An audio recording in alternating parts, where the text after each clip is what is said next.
the first three. But then, meron pa pang-apat, sabi ko, tapusin na natin lahat ng apat para wala naman sasabi na kinapos pa tayo.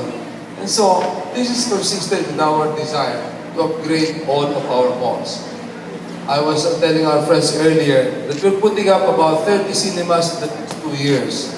And padami ng padami yan. In some of our malls, like Via, for example, at least, we're putting up the state-of-the-art, the latest, whatever it is.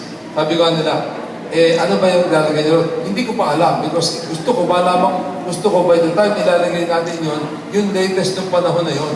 Kasi baka yung ngayon, hindi pa latest. Baka next year, meron lumabas na bago. Yun ang gagamitin namin. Because we want to put up the latest during the time na ilalagay natin yun. So, we hope to be a major in the mall cinema business, and we hope to compete. And that's why here in Metropolis, there's no, for example, in Metropolis there is no turning back.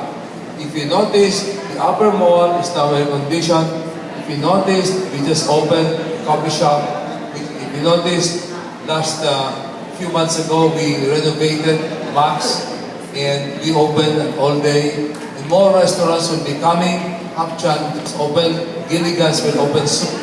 Welcome supermarket opened in the basement, and we're working out something with Jollibee.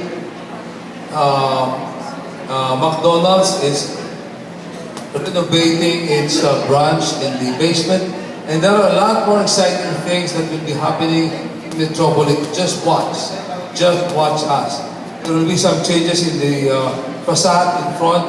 We will have an escalator going up para diretso na from the ground floor up to the level to the upper mall para hindi na gagaan ng pagano'n, di ba? So, marami mangyayari. In fact, and we will be operating aggressively Starland. Kasi yung Starland na ano yan, parang ayun, gagawin na niya. We will even improve the Starland para talaga maging puntahan ng mga ating mga kabataan.